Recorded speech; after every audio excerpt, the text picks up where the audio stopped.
What's up, Elite Army? This is your kinda well, kinda toxic host, Sarah Rittendale, bringing you another episode of Wellish. I feel self-love really struggles because of the opinions of other people. We get ideas about ourselves based on outside stimuli that tells us what good and bad is. And if we don't fall perfectly into that category, we feel like something is wrong with us. As soon as we don't meet a certain standard, we begin to mold ourselves into the standard that would have been good enough originally. And we truly believe that if we reach that certain standard that was set by another person's opinion, that we will feel good about ourselves. We'll be able to love ourselves. And this is why I think self-love gets so fucked up with the opinions of other people, because like we talked about yesterday, all of our thoughts and opinions really do come from outside sources. So when we're constantly hearing this negative shit all of the time told to us or about us or just even around us, it's not even directly indicated for our own person, but we hear it happening all around us, we automatically try to fit into that category so that we are good enough and we can truly love ourselves once we reach the state of good enough. This typically happens in 3 areas of our life: family, friends, significant others. Now, there's obviously other people that play a role into your opinions of yourself, like parental figures, other adults, teachers, like that kind of thing. Anything somebody says to you at any point in time can absolutely be internalized. But the biggest reason why these three are so commonly what is going to impact your self-love when you hear another person's opinion of you is because these are the three people that you actually care what they have to say. Because you can picture if some homeless dude comes up to you on the street and starts calling you a fucking bitch, yeah, you're going to get irritated and angry about that maybe, but you're not going to internalize that. Like, let's say he calls you a stupid bitch. You're not going to question your intelligence because this random man said that to you. But if somebody in your family, friends, or significant other said that to you, you actually might begin to start questioning your intelligence on top of feeling offended that they would say something so blatant and rude. You know that those people in any three of those categories know you enough to maybe have that opinion of you, and maybe they're seeing something that you don't. And so maybe you start to believe it. And maybe you think that that could be true because somebody else sees that in you. You must have done something enough times to make them think that your intelligence could be in question. I want to go over why you care in all three of these areas. And then I'm going to tell you guys some ways that you can start to let go of putting so much weight in other people's opinions and start putting more weight in your own opinion. Starting with your family, these are the people that typically know you the most. You've known them the longest, so it feels like they know every piece of your existence, which is typically why we put so much weight into their opinion, because we think of anybody, they know us. So if they see something negative in us or just make any general assumption about us, like saying, oh, well, you're going to grow up to be X, Y, and Z, then you feel you have to follow that path.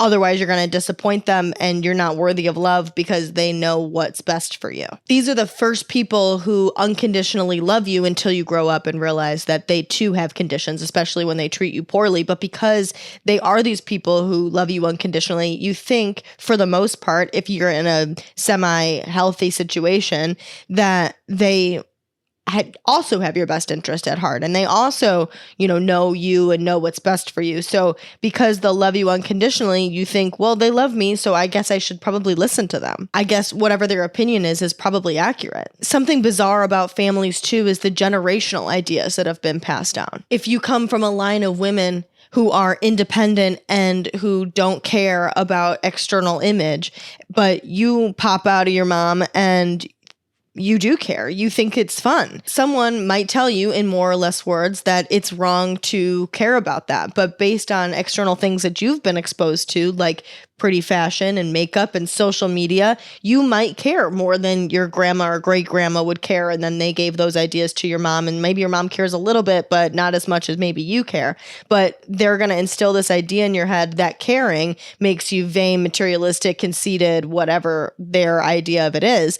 And you're going to carry these ideas that you're doing something wrong by caring about your outward appearance, when really it's just something that you like because of the exposure in life that you've had is different than the exposure in life that they had. But because these ideas have been generationally passed down, it's like ingrained in you. It's just something that has always existed around you you don't realize that it could be different. At first, that is because you just think this way and find it hard to love yourself for it, but then recognize that you can begin to incorporate your own ideas and develop your own personality and put your own opinion above the opinion of your family members. And it doesn't have to be that people are directly, intentionally being mean to you. Like in this scenario, they're probably not saying it in a hurtful place. They're not tearing you down for being somebody that likes to care about their outward appearance. It's probably just through lessons that they would intentionally be teaching you compared to what a mom that might have always been a part of a family who does very much care about their outward appearance would be telling you. And, you can decide for yourself what you view as healthy and not healthy, but a lot of the time that's based off of the thoughts and ideas that have been placed in our heads from outside sources and what you choose to do with the information that you take in. Maybe you want to care about external appearances. Maybe you have been in a family that cared so much about external appearances that you're like, fuck that shit. It doesn't matter what I look like. I don't care about any of that. It's about who I am inside.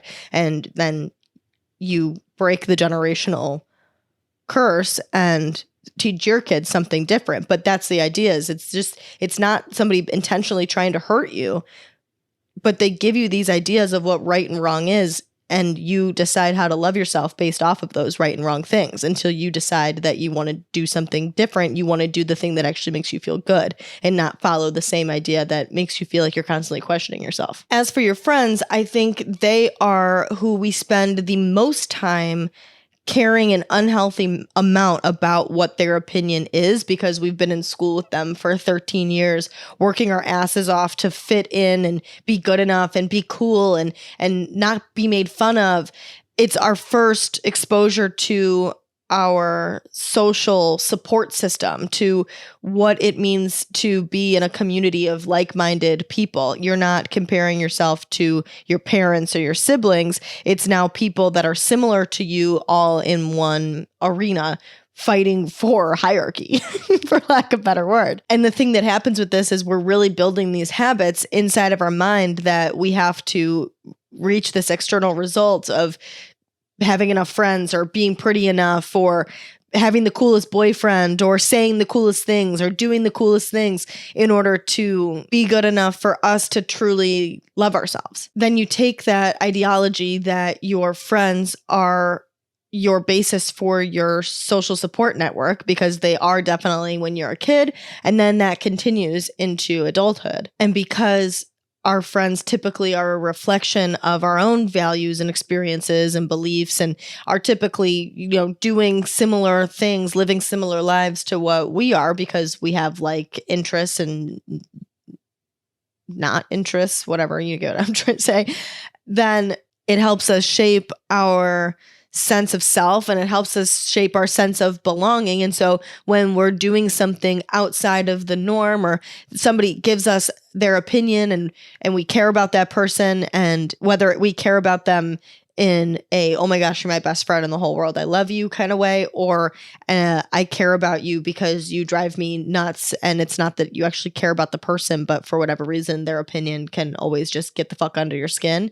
You care in whatever sense, and they say something, and then you start to think, oh my God, like there's something wrong with me. My sense of self is in question because it doesn't fit in with the way that my friends think. As for our significant others, they can really cause so much fucking damage, especially when you are really in love with somebody and somebody's so kind to you and so great, and then the next moment they fucking reject you and you feel like you were just like tossed to the dirt. That can really impact you. But also, even in a normal, I don't want to say healthy, because if they're giving you negative opinions of you, that's probably not, like, it's probably not necessary. But in a normalish relationship and they give you their opinion, they are subtly making you feel like there are pieces of you that can't be loved. And that's why I say normal-ish relationship, because more likely than not, this is not going to be the relationship that you end up in.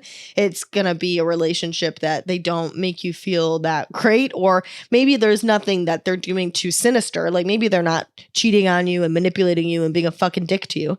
Obviously, if they are, again, not a normal relationship, and they're telling you pieces of yourself that you can't be loved either through words or through their actions.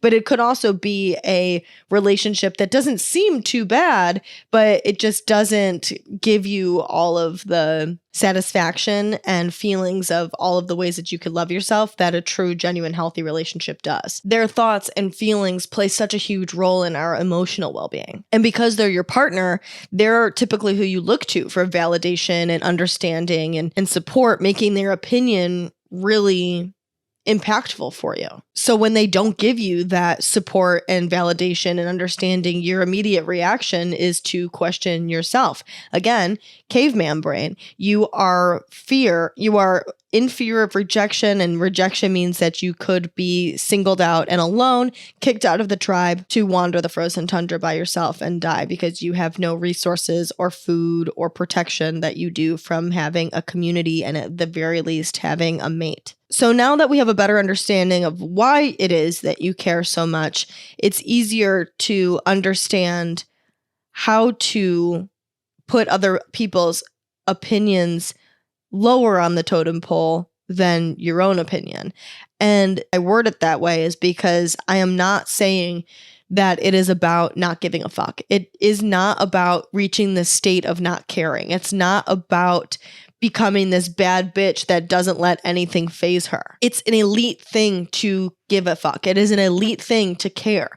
It is what helps us have empathy and what helps us grow and feel support, collaborate, making our personal and social experiences just like a million times more rewarding. If you didn't care about anything, your life would be fucking boring. The objective is to not allow other people's opinions to take the driver's seat in your life. So it's figuring out how to overcome the opinions of other people and gain enough self-love to appreciate the opinions of other people, but not allowing the opinions of other people to influence your opinion of yourself. I think the most important thing is to trust that you know yourself. You have to trust that you know you best. When someone gives their opinion of you, you can remember to say, okay, and what do I think? And why do I think that? And is that true about me? Now, sometimes that works, and other times it really doesn't. I can 100% picture somebody saying something to me like, let's just say, for example, Sarah, you take things too personally.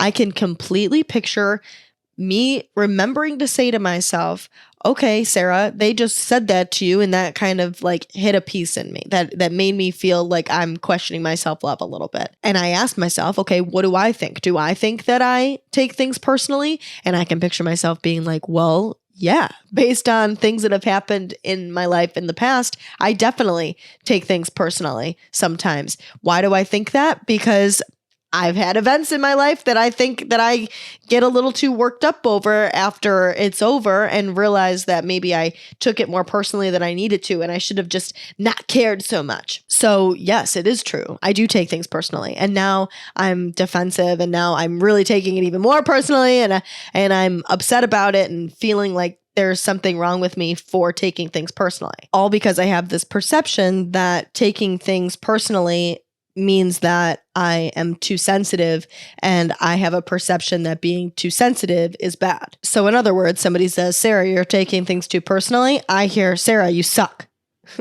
Here's what you can do instead. Tell yourself a definite truth that you know that you already believe, that you know that you can absolutely rely on. That's going to make you feel confident and good instead of making you feel like shit. This can look like a couple different things. Continuing with my example of somebody telling me that I take things too personally, I can tell myself, yeah, I take things personally because in the past, people have hurt my feelings and I didn't like how that made me feel. And so now I'm taking everything personally as a defense mechanism to prevent myself from being blindsided and getting hurt like I did in the past. You can say, I take things personally just enough. This person is actually hurting my feelings and just trying to downplay it by making it seem like it's not their fault, it's my fault that I feel this way.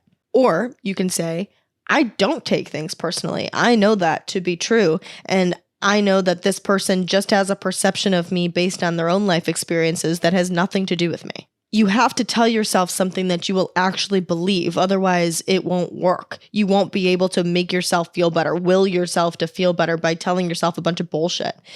You have to tell yourself something that you'll actually believe. But instead of telling yourself things that you'll believe, like, yeah, I probably do take things personally, or telling yourself, yeah, they probably do think I'm not intelligent, or yeah, I probably am not intelligent. Tell yourself something that you can truly believe that will actually make you feel confident and feel good and feel like you can love yourself. When you are able to know your own truth, you will no longer care about other people's opinions of you, and your own truth will always continue to adapt and change and grow as you continue to adapt and change and grow. So if there's something that's happening in your life that you feel like, oh, well, maybe I do care a little bit too much about this, or you think somebody hit a nerve of an opinion of you, of something that you would like to continue to develop, knowing that you are still learning and you are working on that thing, and that you are always continuing to grow and adapt. And the biggest thing that matters in order to not care what they think is just you knowing who you are, knowing your own truth. Thanks so much for tuning in to day 8 of the 28 Days of Self-Love. Make sure to subscribe to the show so that you can come back tomorrow for day 9.